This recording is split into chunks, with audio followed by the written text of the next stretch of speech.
Hola, buenas tardes, ¿cómo están? Este es un primer video sobre la introducción a la teoría de grafos, ¿sí? Va a ser pues una introducción muy escueta, muy simple, simplemente para que vayan revisando ustedes de qué trata la teoría de grafos, cómo se puede aplicar, ¿sí? En este primer video es un video puramente teórico para que en unos posteriores pues ya haremos ejercicios prácticos, ¿no? De cómo la teoría confluye con la práctica en este tipo de teoría de grafos, ¿sí? Y cómo es que se utiliza, ¿no? Bueno, primero que nada pasaríamos a una breve introducción histórica.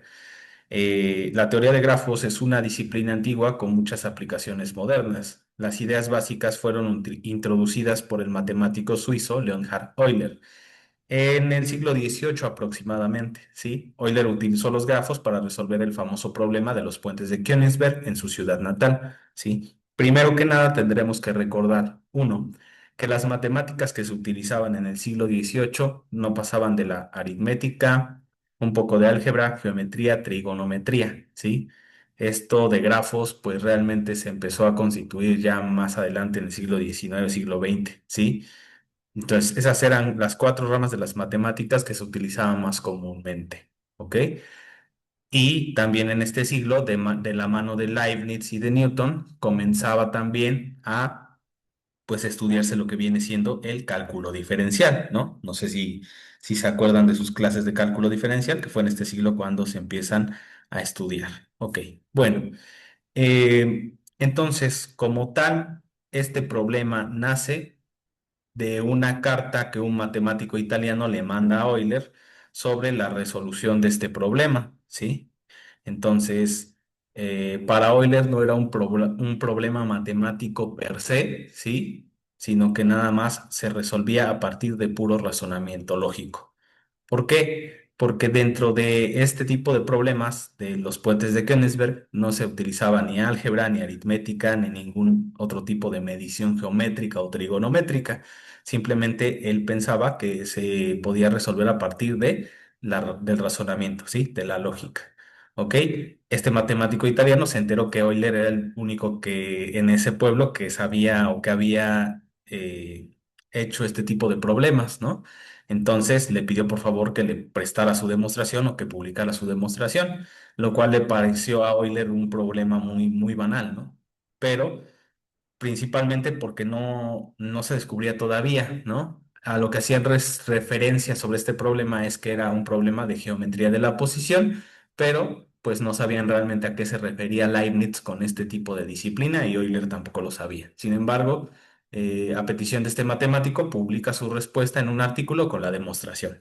¿De qué constaba el problema? ¿Sí? Entonces aquí tenemos que revisar. Este es un mapa de la ciudad, lo estoy señalando aquí con el puntero, y la ciudad de Königsberg tenía cuatro regiones, ¿no? Aquí está una, en medio, dos, tres y cuatro, que estaban conectadas por siete puentes.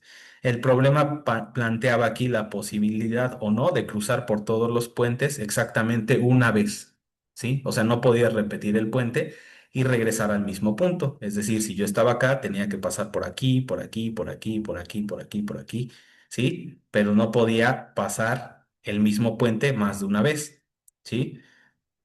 Aquí hay un recurso de la UNAM que dejaré en la caja de descripción para que ustedes lo intenten. Es un recurso didáctico que se utiliza con estos siete puentes. Después, si se le agrega otro, si se puede, o si se le agregan otros dos, si se llega a poder realizar ese tipo de problema, ¿no? ¿Qué es lo que planteaba Euler en este tipo de problema? Pues que no era posible, ¿sí? No es posible.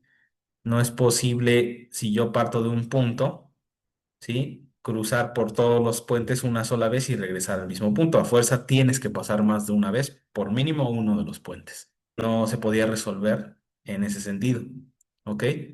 Aquí tenemos una representación gráfica, ya gráfica, de lo que viene siendo esto, ¿no? Esto es un grafo. Tenemos cuatro regiones conectadas, ¿sí? Por aristas, ¿sí? Entonces, estos son los vértices o nodos, los puntitos. Aquí está incompleto, pero es también un puntito, ¿sí?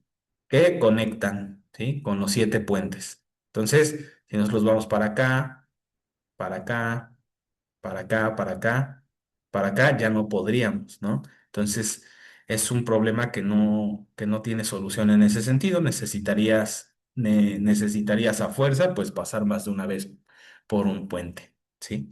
Ok. Ahora. Lo que tenemos que plantear aquí es que los grafos se emplean para resolver actualmente problemas de diversas áreas, ¿sí?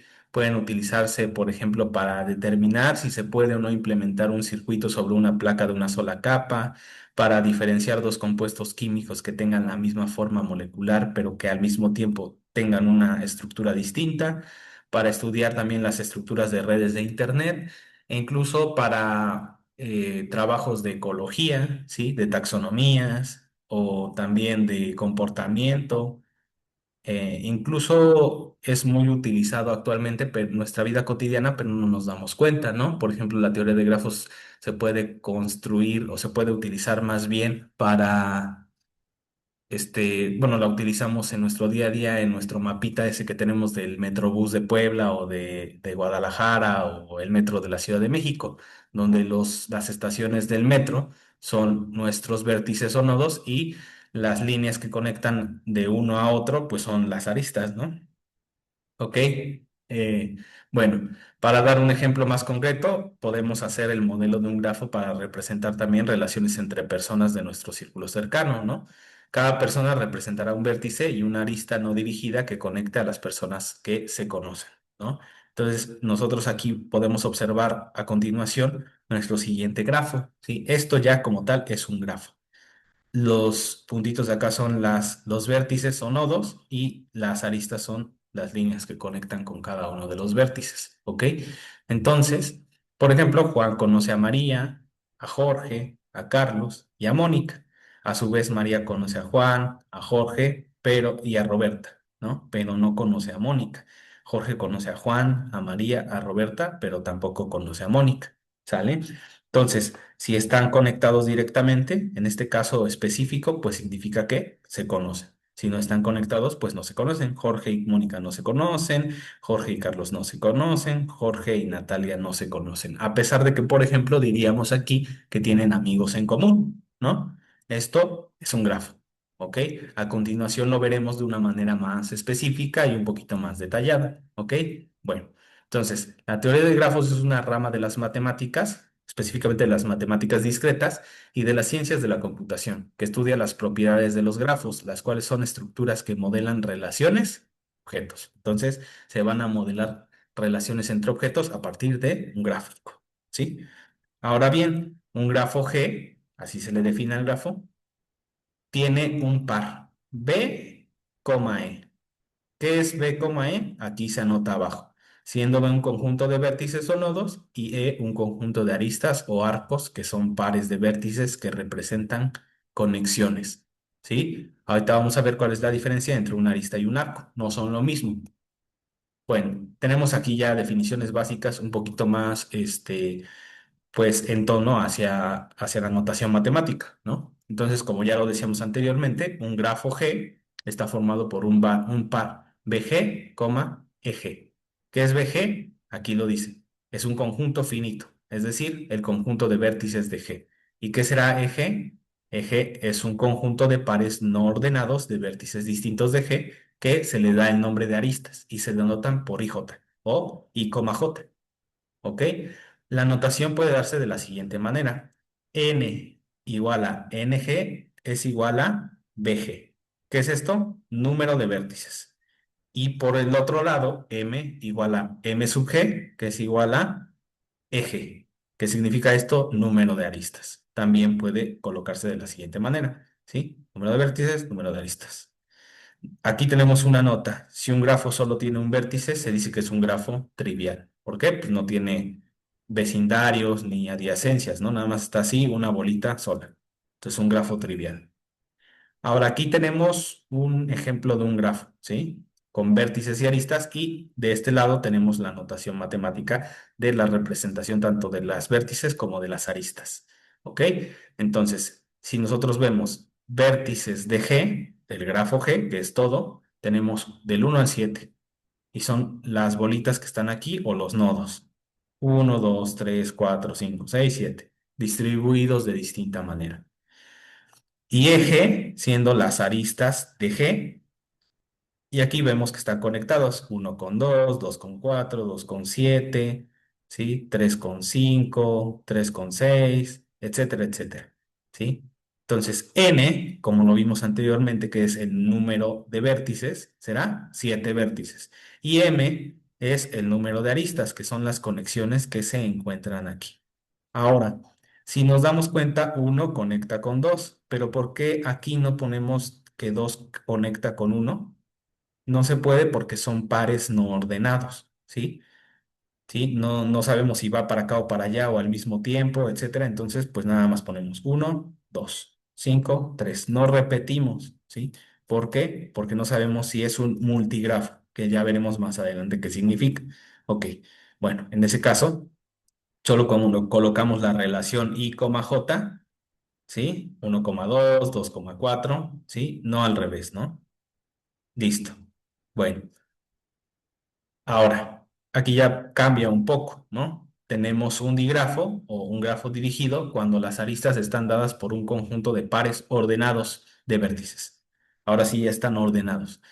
Y de esta manera las aristas pasan a convertirse en arcos, ¿sí? Como si fuera, estas flechas son los arcos, ya no son aristas, sino arcos. Los vértices que son, pues son vértices o nodos y esos no van a cambiar nunca en ese sentido, ¿ok?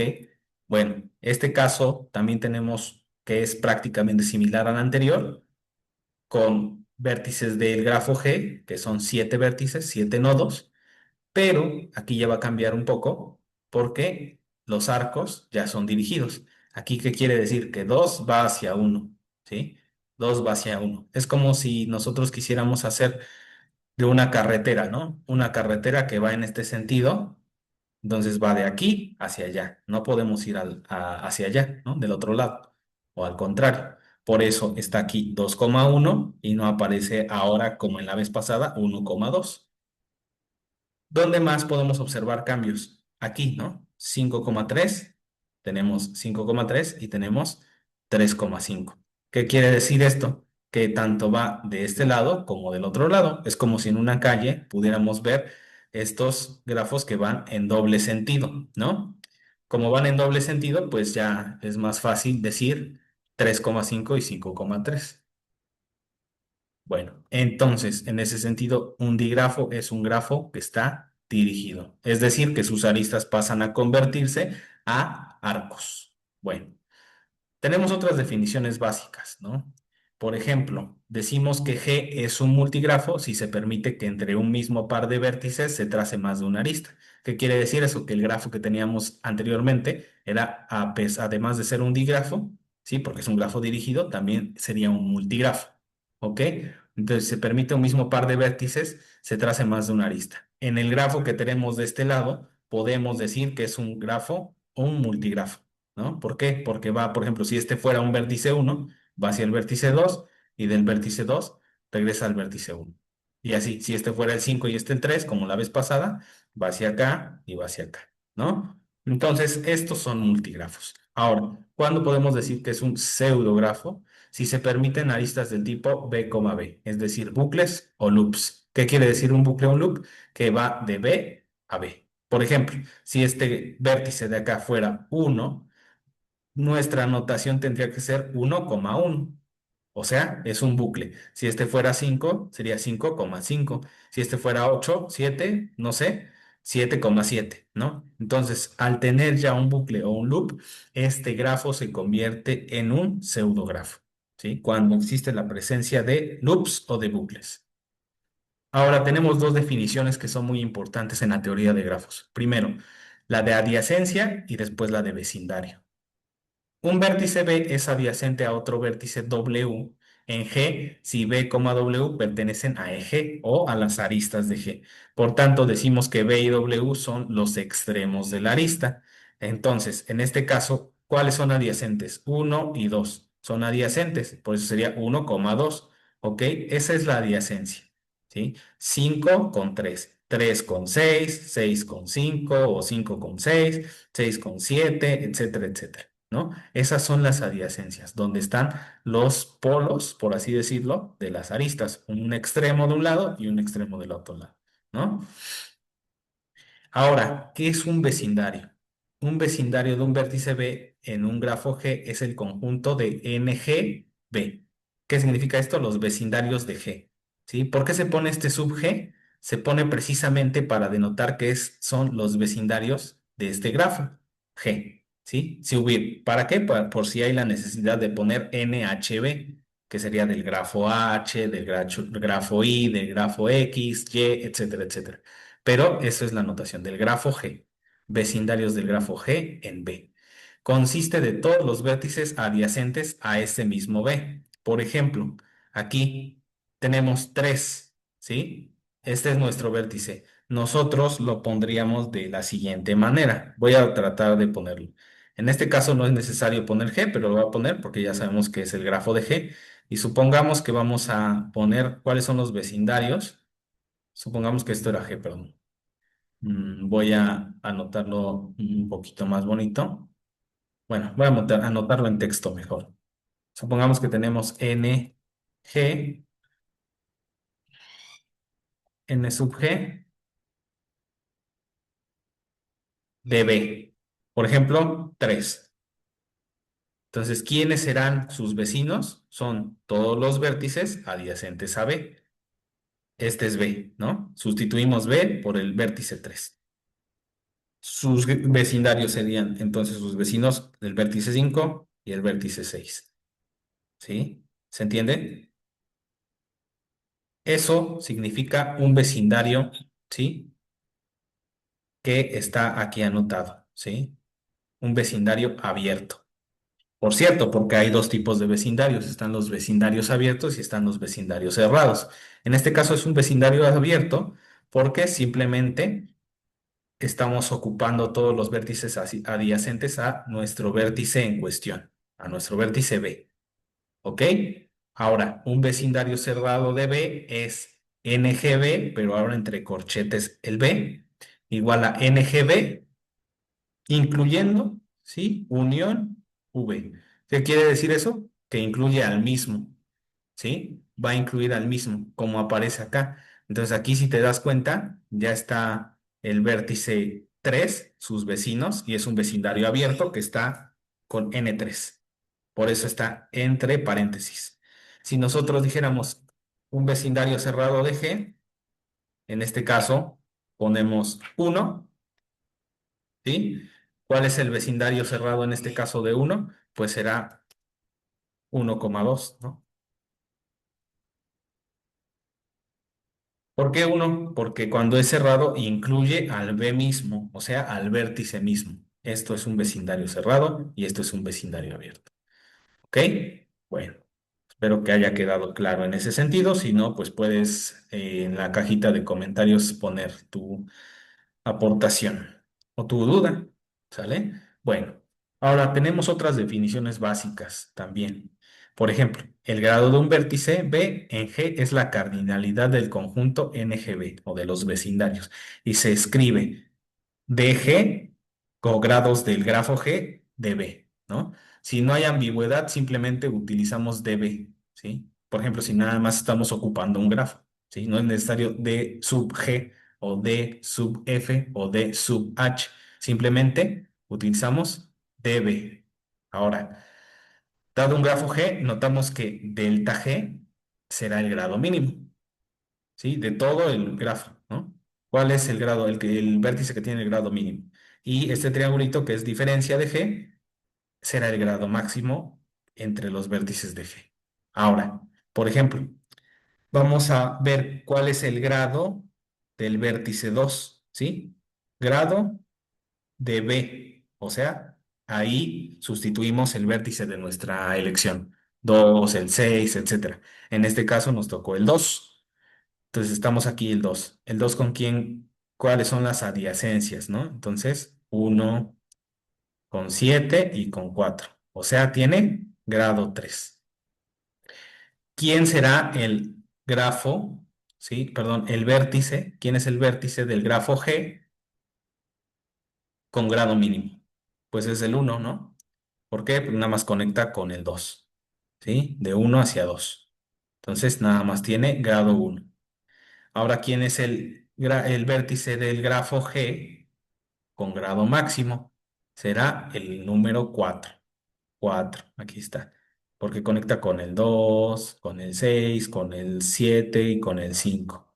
¿Sí? Uno, 2, 3, 4. Grado 4. Simplemente es eso. Ahora, al mismo tiempo de lo anterior, tenemos que un vértice B es aislado cuando no tiene vecindarios, ¿sí? O NB es igual al vacío. Y también, obviamente, su grado de SB va a ser igual a cero. En este caso, uno. Uno es un vértice aislado. ¿Cuáles son sus vecinos? Ninguno, porque no hay adyacencias, ¿no? ¿Y cuál es el grado de ese vértice? Pues cero, porque no tiene conexión con ninguno. ¿Ok? Un vértice B será universal cuando los vecindarios de B serán los vértices menos el vértice mismo, o equivalente al grado B igual a n menos uno. En este caso, ya decíamos, como anteriormente revisamos, el vértice uno será aislado y el vértice 4 es un vértice universal, dado que G menos uno, ¿sí? G del grafo menos uno.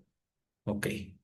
Entonces tenemos que el 4 es el más conectado y por tanto será nuestro vértice universal. Bien, esto ya está un poquito más sencillo, nada más es para revisarlo. Un grafo se dice regular si todos sus vértices tienen el mismo grado. Este es regular porque tiene dos, todos los vértices tienen dos. Dos, dos, dos, dos. Grafo regular, ¿sí? Ahora será cúbico si todos sus vértices tienen grado 3. Uno, 2, 3. Uno, 2, 3. Uno, 2, 3. ¿Sale? Entonces será un grafo regular y un grafo cúbico.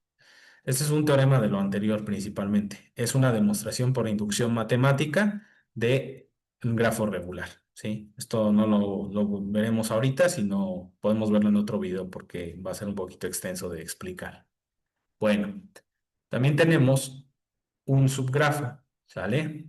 Un subgrafo va a ser el siguiente. Sea G con sus respectivos vértices y aristas, o sea, BG, eje, y H, otro grafo, con sus respectivas aristas y vértices, BH y EH, será un subgrafo de H será un subgrafo de G si BH es un subconjunto de BG y EH es un subconjunto de eje. ¿Qué significa esto? Precisamente que va a ser un subgrafo si los vértices de H son un subconjunto de los vértices de G y las aristas de H serán un subconjunto de las aristas de G. No tienen que ser completamente iguales, simplemente tienen que ser un subconjunto. Cuando decimos que es un subconjunto generador, ahí sí, cuando los vértices de H, ¿sí? Sean igual a GH, ¿sí? Cuando sean iguales, ¿no? Cuando nos parezcan iguales, ¿ok? En este sentido tenemos un grafo que no es un subgrafo, perdón, que no es un subgrafo generador. Tenemos nuestro grafo no dirigido G, que es un pseudografo porque tiene loops, ¿sí? Etcétera, etcétera. Bueno.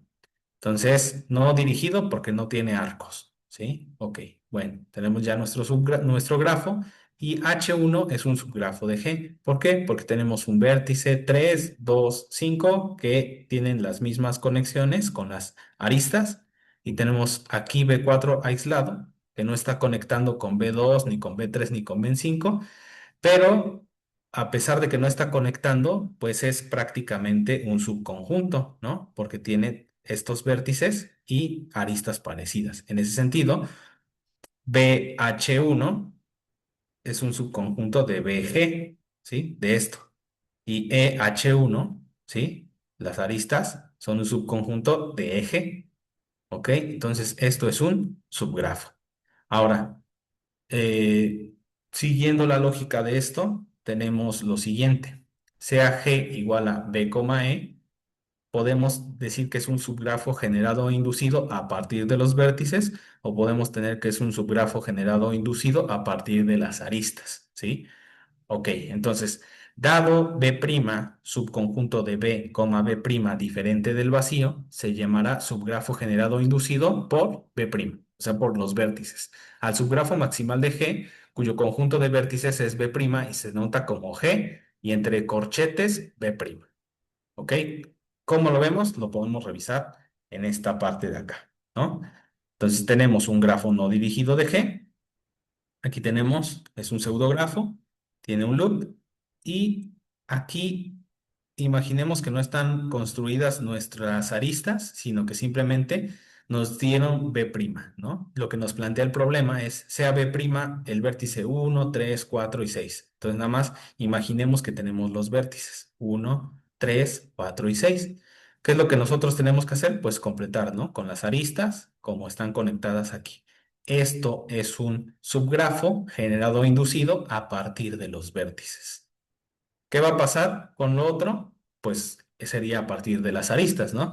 Dado E', subconjunto de E', diferente del vacío, se llama subgrafo generado o inducido por E', al subgrafo de G cuyo conjunto de aristas es E', y su conjunto de vértices está formado por los extremos de las aristas de E', y se denota como G entre corchetes E', y está aquí. Aquí hay un error porque si es un grafo dirigido, ¿no? Es un grafo dirigido porque si se dan cuenta tiene arcos en vez de aristas. Aquí está mal entonces. Ignoren eso. Tenemos nuestro arco dirigido, ¿sí? Nuestro grafo dirigido, perdón.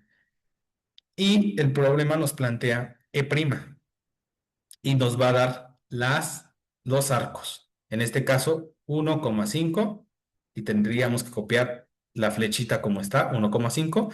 Imaginemos que no están los nodos del vértice 1, vértice 5, vértice 6, vértice 4, no existen. Y tendríamos que está en el problema dibujado nada más la flechita de este lado, que igual va de B4 a B6. ¿Qué es lo que hacemos nosotros? Complementamos con los vértices y ya sería GE'. ¿Qué quiere decir esto?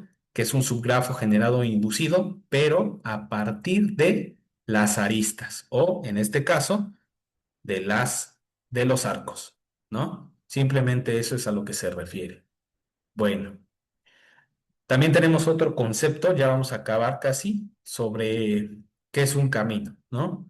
Un camino en un grafo se considera como una secuencia de vértices distintos, es decir, P igual a B sub 1, B sub 2, B sub 3 hasta B sub K, donde va desde I, de B sub I, y después se le va sumando un 1, ¿no? Todos estos deben pertenecer a eje, o sea, a las aristas del grafo G, o F o H, depende, pero tienen que pertenecer, ¿no? Siendo i igual a 1 hasta k menos 1. Entonces, por eso sería 1, 1 más 1, 2, 2 más 1, 3, etcétera, etcétera. Y así, así, así consecutivamente, ¿no? Ahora, una cuerda es una arista que une dos vértices no consecutivos y un camino inducido es un camino que no tiene cuerdas. Esto de acá es un camino y es un camino inducido porque no tiene cuerdas y esto es una cuerda, ¿no? ¿Por qué? Porque conectas vértice 1, sub 1 con el vértice sub 3. En este caso, nuestro camino inducido, ¿sí? Estará simplemente de B1, B2, B3, B4 hasta acá, ¿no? Eso es un camino. Bueno, ahora, ¿qué es un circuito? Pues un circuito es como un camino, pero que cierra. Es decir, que llega sale de un punto y regresa al mismo punto. Ahora, ¿cómo es esto? Un circuito en un grafo G es una secuencia de vértices, como ya lo B sub 1, B sub 2, 3 hasta acá, no necesariamente distintos, donde B1 es igual a BK, ¿sí? Y otra vez inicia desde 1, ¿no? Debe de pertenecer necesariamente a las aristas del grafo G y inicia de 1 hasta K menos 1, ¿ok? Bueno, ¿qué es un circuito inducido? Es aquel donde no existen cuerdas. Podemos llamar C sub K al circuito inducido con vértices de K. ¿Ok? Bueno, esto no es un circuito inducido, ¿sí? Podría ser un circuito, pero tiene una cuerda, ¿no? Estos son circuitos y al mismo tiempo son circuitos inducidos porque no tiene cuerdas, ¿no? Simplemente es eso, ¿no? Ahora, tenemos circuito uno, por ejemplo, si empezamos de acá, pasamos para acá, para acá, para acá, así, hacemos nuestro recorrido, nuestro camino y llegamos al mismo punto. Eso es un circuito, ¿no? De aquí podemos hacer lo mismo, pasamos por todos los vértices y llegamos al mismo punto. Eso es un circuito, ¿sí? Parte de un camino y se concentra en un circuito, ¿ok? Entonces, eso sería más que nada. Ahora, tenemos distintos tipos de caminos y de circuitos. Tenemos circuitos y caminos, circuitos eulerianos y caminos eulerianos, circuitos hamiltonianos y caminos hamiltonianos, ¿sí? Ya más adelante, con la práctica, creo que es más fácil identificar cuál es cuál. Vamos a ver eso y vamos a ver también la noción de isometría y de los árboles, ¿no?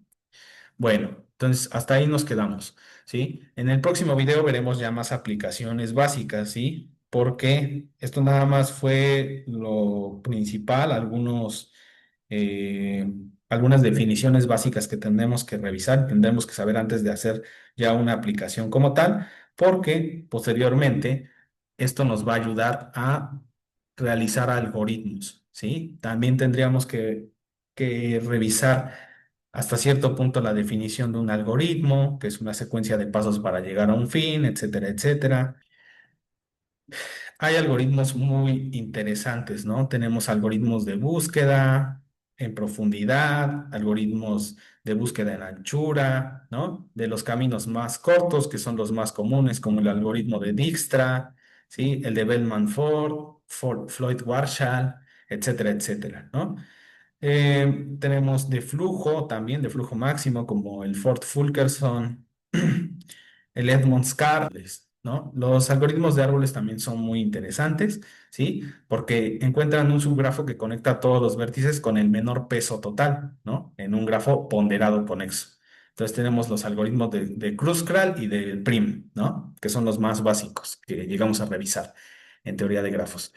Hay otros más avanzados y más interesantes, pero esos ya los revisaremos con ejercicios prácticos en las próximas sesiones. Entonces, muchas gracias por ver y deja tu comentario.